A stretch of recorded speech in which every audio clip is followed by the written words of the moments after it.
Hey guys, it's Mitch. How's it going? We're going to take a look today at, I think, one of the best books by one of my favorite writers. We're looking at Punisher Max #1 by Garth Ennis and Louis LaRosa. This is the first time I've actually done a full-on review of a Garth Ennis book, which strikes me as a little weird, except that I don't really have very many single issues of comics by Garth Ennis. I usually have the trades, and I have a lot of the trades. I think there's probably been a little bit of me that's also been a little bit hesitant to cover it, just because I think I just, a little while back, found out that Garth Ennis is lumped in with the edgelord crowd, which took me a little while to understand. It's like, what, like Mark Miller? Because no, I don't see that. From what I can tell, it's people who think that The Boys and Preacher are icky and The Crossed is disturbing. Which is like, yes, it is. Isn't that kind of the point? I can kind of see what they mean about stuff like The Boys and Preacher. I mean, out of all the Garth Ennis stories, those are the ones I probably go back to the least. You know, both were fun when they were coming out and you were reading them for the first time.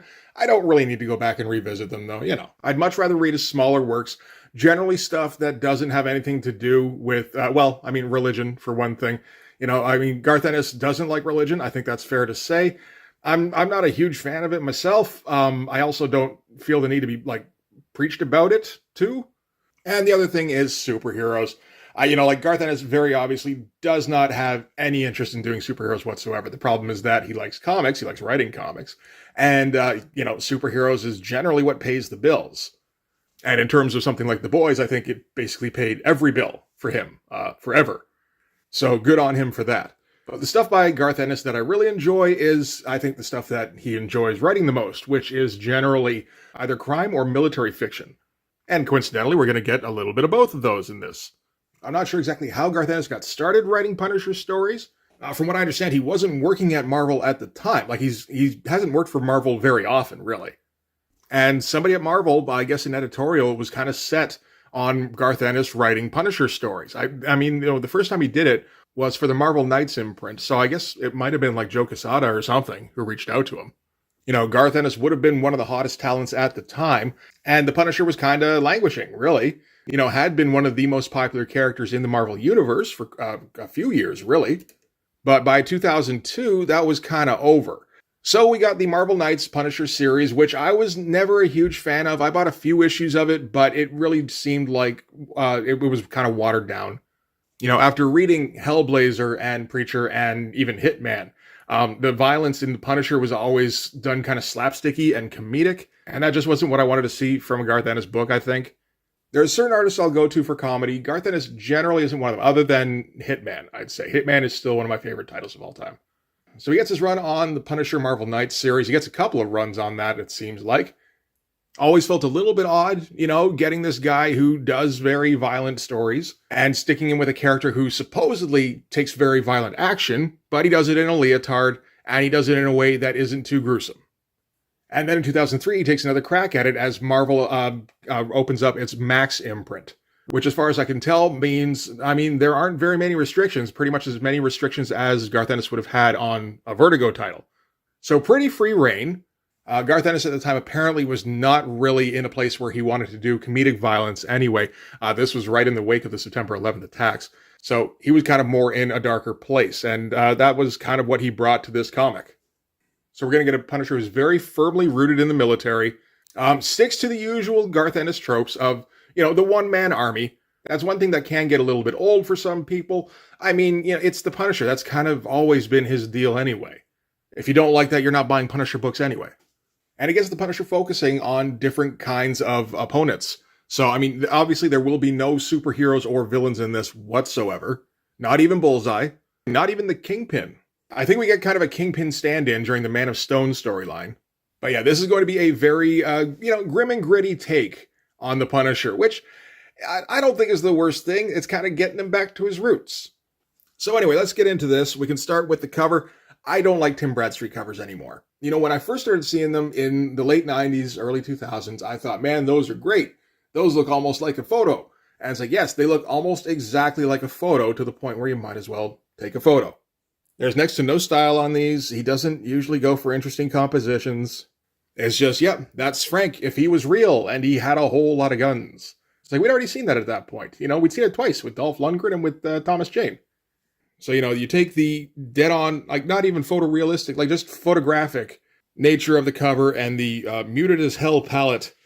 And it's like, okay, well, that's not exactly fanfare, but yeah, I guess that's fine. It doesn't look like a number 1, really, but it just kind of looks like a standard Tim Bradstreet cover. And, of course, we get our parental advisory that this has explicit content. So not just, parental guidance suggested. Just, no, this is going to be extremely violent. All right, so we start with a splash page of Frank's family's tombstone. Apparently, they all just get the one. But for an opening splash that you're going to be flipping past pretty quickly, okay, I suppose that's fine. This is going to be written by Garth Ennis, penciled by Louis LaRosa, inked by Tom Palmer. I didn't realize that was the case. And we do actually get some interesting information on the opening splash. We get the dates of Frank's family's death, which is 1976. Which is an interesting choice. We're not updating anything. This isn't any kind of reboot. We're firmly saying that, no, what we originally said about Frank, that he was a Vietnam vet, and that he came home and, a couple of years later, his family was gunned down in Central Park by mobsters. Yes, that's still the case. And it's 25 years later, and he's still gunning down mobsters. This version of Frank is about 60 years old, and he's a fucking fridge on legs. So it's a number 1. We need to reset. For anybody who doesn't know who the Punisher is, I don't imagine there's a lot, but, there's going to be the odd one who picks up, Punisher number 1. Ooh, I wonder what this is about. I might be a little surprised to know how many more of those picked up Punisher number 2. But in an internal monologue, Frank is going to recount what his motivation is, which is that in 1976, he took his family to Central Park and they all got gunned down. And we're going to get some details on how that went. We get to hear about how his daughter was shot in the stomach and didn't die right away.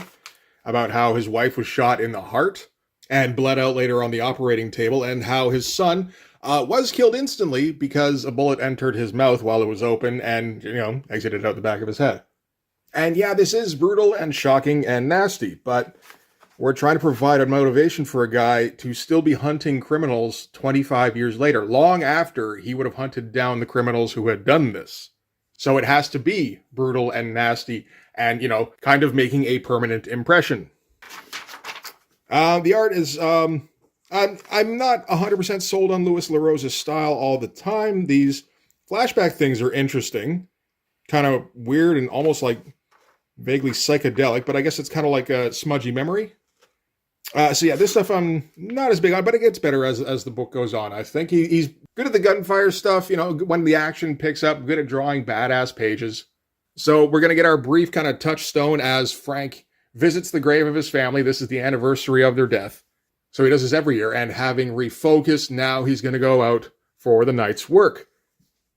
We get our shot of him walking away. We get our shot of him walking through the city and walking into one of his, you get the feeling, many workshops, which is just a room somewhere full of guns. And yeah, Frank gets ready to go to work. So the deal with Garth Ennis' version of the Punisher basically is a dude who went to Vietnam. It's his first experience with war, and he fell in love with war, which is something you do hear about from time to time, particularly with that kind of campaign. Did 3 tours, proved to be an exceptional soldier, got to the point where hunting and killing the enemy was, the most important thing in his life. And then the war was over, and he had to go home. And he had to just kind of forget about being all that stuff. Yeah, sure, go murder dozens or perhaps hundreds of enemy troops off in, some other country, and then go home and, go play with your kids, because that's something you can compartmentalize like that. And I've seen versions where basically he couldn't do that. Garth Ennis' version doesn't ever really get into that. It's basically just, he deals with his grief and then he, makes his decisions. But I've seen versions where basically, he came home, tried to be the good dad, and, just really couldn't do it at all. And maybe would have split up from his wife and all that if they hadn't been killed in Central Park, giving him an excuse to, get back to doing what he does best. But in the Garth Ennis version anyway, Frank basically gave himself a mission. The mission was to hunt down the people responsible for this, so he accomplished that and decided to give himself another mission, which was basically to hunt down every other criminal who would basically cause serious harm to innocent people. And he stuck with that mission every single day for 2.5 decades. Like, the whole point of the Punisher is that he just doesn't switch off. He just keeps going. But, hey, great shot of the Punisher here getting ready to go out. At least we've lost the leotard. I'm sure that was one of the first things Garth Ennis decided needed to go, because it doesn't make any sense for a guy like the Punisher to dress in spandex. A t-shirt with a skull on it, even that feels like a concession. Like, yeah, okay, he's got to wear something related to the Punisher franchise. Even though I'm sure Garth probably would have preferred to have him just, black leather jacket, black jeans, black t-shirt. Okay, so from there, we're going to cut to actually just outside of Frank's current hideout. So these are a couple of CIA agents who are tracking him. This is O'Brien. This is Roth. O'Brien is actually a recurring character from Hitman, from the end of Hitman. It's only alluded to once towards the end of this run, but yeah, O'Brien is a character who carries over from the Closing Time storyline in Hitman.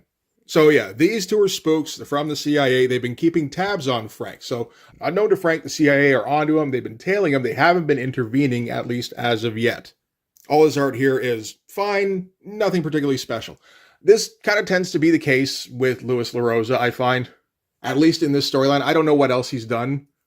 I'm sure there's comics he's drawn that look absolutely great. This one mostly looks functional, but that may just be a result of the kind of story that it is. All right, so from there, we're going to cut to the house of Don Massimo Cesar, who's the head of the local mafia. At least in title. Today is Don Cesar's 100th birthday, so he's not really making decisions about much of anything. He's not really coherent. But he is filthy rich, as we can see from the size of his house here. And for a centennial birthday, basically all of the heads of the family have come to pay their respects. And they've all brought their top lieutenants, which is perfect for a guy like Frank. And we see that Frank is in place. He didn't get his invitation, but he is going to make his presence known. Starting off by killing a guard dog, which is an interesting choice, just because that's often a line people don't cross in these kinds of stories, is that you find a way around killing the dogs. People don't like it when you kill the dogs. Frank's a little bit more practical in this. I think that's kind of the point of that. So we get our close-up of Don Massimo Cesar. He's basically a vegetable. He's barely there at all. We get our interior of the front foyer here, which is massive. It's full of wise guys. And then we get Frank showing up at the front door with his skull t-shirt on and says, "Massimo Cesar, I'm here to kill you." And the room freezes. Everybody kind of turns and goes, "Fucking what?" Nobody's ready to do anything because they're all in the middle of, saluting Don Cesar. And before anybody can do anything, Frank goes Max Payne, or a very Max Payne looking panel.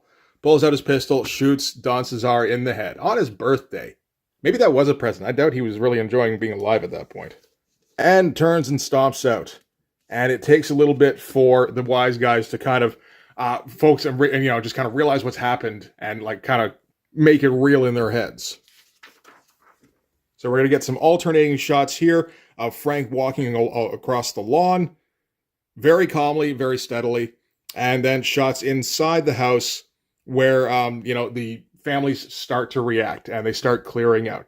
We get Frank's inner monologue here, a couple of seconds of shock, a couple of seconds to get pissed, a little bit longer to get everyone out the door, and that's all I'm going to need. Again, very functional looking panels. He's not skipping on any kind of details. He's drawing every single bit of the interiors. He's drawing all of the exteriors pretty faithfully here. I would imagine these are photocopied, although I can't quite tell. These almost certainly. So once Frank is in place, once everyone's cleared out of the house, they all come gunning towards him, and they're yelling at him, like, you fucking killed a 100-year-old man, like, shame on you or something. And Frank responds by pulling out an M60 that he'd stashed, because this was the whole point. And just starts opening up. Pretty good shot, very nice looking lighting anyway. Kind of a dumb looking expression, but Louis LaRosa goes for very realistic looking expressions for the most part. Everything he does here is very grounded in realism. So this is how Garth Ennis is going to open this book, by Frank Castle crashing the birthday party of a giant in the mafia and mowing down dozens, if not hundreds, of mafia bosses. And we get a fairly frank, I think, line here saying, "And only now, pouring automatic fire into a human wall, do I feel something like peace." So yeah, we're getting all of our guys getting blown apart. Louis LaRosa seems to be trying to do a realistic take on wounds happening, which is very difficult to do in pen and ink. It often looks like this guy gets shot gets his jaw blown off, I think, and it kind of looks like he starts swallowing a jellyfish. Maybe that's what it would look like if you got your jaw blown off. Maybe, yeah, potentially. It is kind of strange looking when you're trying to do a black and white drawing of that. But I mean, this is a pretty crazy opening here. That's the best shot so far in the book. You could put that on fucking posters. All the women and kids stay inside as the guys, the guys in the front keep kind of trying to rush Frank because they can't think of anything better to do just yet. The whole thing with mobsters is that they're not really, they call themselves soldiers, but they're not soldiers. They don't think strategically. They just think in terms of basic intimidation. And if you're prepared to go anywhere beyond that, they're completely out of their element. In this case, a few of them decide to try and flank the Punisher and dive into the pool. I guess thinking that the water will protect them. Doesn't so much with an M60, I guess. I don't know if that's true or not. I always feel like I get mixed messages on whether or not bullets would work underwater. I think probably to an extent when they first enter the water. So the path straight ahead is no good. The path through the water is no good. A bunch of them try and make for cover in the trees and get around him. But Frank, of course, has accounted for that. And he set up some claymores for them. And, wise guys aren't ready for claymores. Who would ever bring a claymore to a gunfight? So naturally they set that off. They're just not ready. Frank finishes slotting in a new belt. There's no one really standing anymore. There's a few wounded, a few people groaning, a whole bunch of people lying still, some of whom are probably either unconscious or faking. And Frank goes through one by one and just peppers the entire field just to make sure that he doesn't miss anyone. So yeah, that's our new version of the Punisher. And I do feel like it is a mostly new version of the Punisher. I think I always had a little bit of a problem with previous versions where the Punisher would have downtime sometimes. Because we want to humanize our character, right? We want to make him relatable. It's like, no, nobody wants that. People want Mike Hammer. They want a guy you can slot into any situation and he's going to bull his way through. Because even in situations where he's not the best or the strongest or the smartest, he just has more will than the other guy. I haven't read a whole lot of Garth Ennis interviews. I do remember reading one, though, about him talking about the Punisher, where he was just saying the Punisher's like the easiest thing in the world for him to write. Basically, you just kind of wind him up and let him go. He always, he's Frank. Frank's going to do what Frank's going to do. He's going to set himself a mission. He's going to plan the shit out of that mission and, just kind of make up for any kind of redundancies. And once he's sure the mission is a go, he's going to execute it with full effect, and he's not going to let up until the mission's accomplished. All right, from there, we're going to cut to a hotel somewhere. I mean, I don't think they say that here, but basically, these are the CIA guys, the spooks that we saw earlier, and their particular superior. And they've taken over this particular block of the hotel, and they're running surveillance on Frank as he executes basically everybody with a gun at this particular event. And yeah, we get here that they're watching him via satellite feed. And it turns out that they've hooked up with NASA, at least for a few minutes, just to watch him go to work. And this isn't a thing where they're, hacking into NASA's signal. They've called up NASA and asked them to, focus over here for a few minutes, please. So these are a bunch of CIA guys doing a bunch of CIA business that is, at least on the surface, apparently, on the books. It's not some black book hush-hush shit. Again, at least not yet. Usually when Garth Ennis writes the CIA, less so the FBI, but whenever he's got to do this kind of espionage kind of shit, they pretty much always end up being corrupt and having some kind of hidden selfish agenda. And that's going to be the case with this particular guy here, the superior for this mission. And we get a bit of a flavor for who our guys are. Garth Ennis' biggest strength, I think, like he's definitely skilled at plotting a book, like coming up with an interesting story that has proper twists, that has proper cause and effect, and that, you sometimes can't see the ending coming. His biggest strength, I think, by far, is his dialogue. I don't think I've seen a comics writer who writes better dialogue than Garth Ennis. I mean, part of it is that Garth Ennis writes stories that I like to read, and he writes the kind of characters that I like to read about. But the characters always sound natural. They always sound like they have motivation when they speak. They almost always have their own personalities. I mean, there is the thing where Garth Ennis has certain tropes, like certain character types that he likes to populate his stories with. So you can often take a character from one story and go, okay, who was he in the last story Garth Ennis wrote? You can often find, something that correlates. But then, he'll switch up something about that person's origin, their motivations, their manner of speech, whatever, just enough to kind of differentiate them, usually. So in this case, we've got O'Brien, we've got Roth, we've got, what's the other guy's name here? Bethel, that was it. O'Brien, we get the feeling, she's working for the company, but she's not really all that interested in the company's goals. She's doing this because she's a field agent. She gets off on action. She's good at it. And this is where they've now sent her. Roth is kind of the opposite. Roth is a desk jockey. Doesn't do well in this field. Doesn't do well if he has to speak to people. Generally, he tends to be off-putting and awkward. And Bethel is kind of a typical Garth Ennis CIA supervisor in that he seems competent, he seems confident, and he seems like a dick. So anyway, having seen the Punisher at work, everybody's kind of reeling a little bit. Well, Bethel's super happy because this is what he wanted. He wanted to see the Punisher in action. O'Brien's a little taken aback, but she's kind of rolling with it. And Roth is a little terrified, I think, to be getting involved, like anything to do with that guy. So with the festivities over, Bethel's going to go and check in with the other member of the team that we haven't met yet. Turns out this is Micro. So the only other real link with the old Punisher comics, Micro was kind of Punisher's sidekick, which again was the kind of thing that always seemed dumb. Punisher, why would the Punisher have a sidekick? Like, yeah, okay, Micro's supposed to get him ordnance. He's supposed to get him information, like tactical information, that kind of thing. But over the course of this comic, Garth Ennis is going to address that in ways that kind of suit the Punisher more, I think. He gets ordnance because when he kills off gangsters, he steals their shit. And he gets information because he's buddies with Nick Fury. Like, not buddies, but, you know, they kind of have a similar kind of philosophy towards crime in that Nick Fury thinks he's not even a necessary evil. Just, you know, this is a guy I can use occasionally. He's not extremely effective. He's absolutely effective. And all I have to do is feed him information every once in a while in return. It's like, yeah, no, I think Nick Fury would go for that. So yeah, Micro is in bed with the company in this story.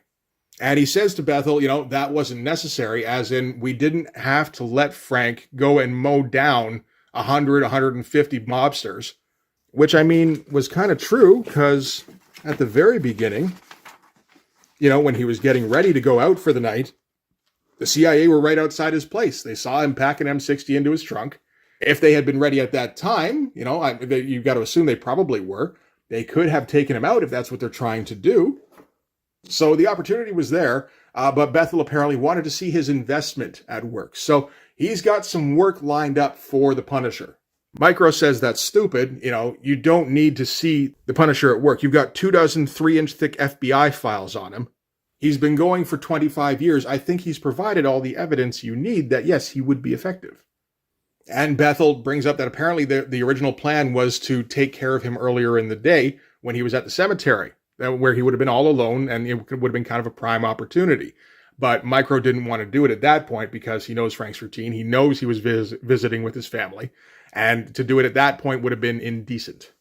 So that is the plan. Micro's going to go over it with Bethel. He says, yep, I will be handling Frank Castle. He says, I know how he operates. I know his routine. And as much as he has one, I can take him. When the time comes, I can put him down like a rabid dog. After all, I'm his only friend in the world. So that's the deal for this story, is that, yeah, Micro's teamed up with the CIA to get Frank on board with them on whatever mission they're trying to do. And if Frank bucks, then Micro has the authority to put Frank out of his misery. So we're going to get Micro versus Frank, the big showdown you never knew you needed. Interesting panel to end off on here. A lot of weird shit going on in the background. I don't know who's drawing this stuff when I see it, to be honest. Like, was this done in pencil? I can't even imagine how you would do that, you know? And we got like Tom Palmer on inks on this, and you can barely tell with all the color shit that poured all over it.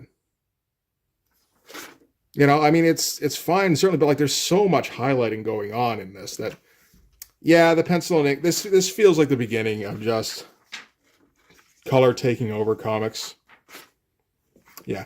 The later stuff in this series, when it's like Dougie Braithwaite or Goran Parlov drawing this, I like that quite a bit more. Leo Fernandez, not so much. It's a hit or miss, I think. It usually gets the job done, but it's not my favorite version in this particular run. But anyway, yeah, that's going to be Punisher Max #1. So me talking about the art in this almost doesn't really matter. Whenever you get a Garth Ennis book, the art is always secondary. Same with Peter David, same with Alan Moore, really. The point of the book is the writing. It's in presenting the new version of Frank and getting a couple of things in motion. One short-term and one long-term. The short-term thing is the story with the CIA. And it's going to be Frank versus, at first, a particularly nasty branch of the mob, and then the CIA themselves. And we're also setting things in motion for later storylines where Frank has, at the beginning of the run, decimated the leadership of the mob and made the local families desperate to reach out for some kind of help, which is going to lead into more storylines in future. I didn't buy this when it came out, but I imagine if you're picking it up at the time, it probably gave you what you wanted. You know, Garth Ennis is going to write Frank dealing with some real-world organizations, you know, like kind of amped-up versions of those organizations, but still. We're getting the start of some big story cogs moving in the background. We're getting a whole bunch of great dialogue, and we got a sequence in which the Punisher mowed down like a couple hundred gangsters with an M60. For the Punisher, yeah, that's kind of how you make an entrance.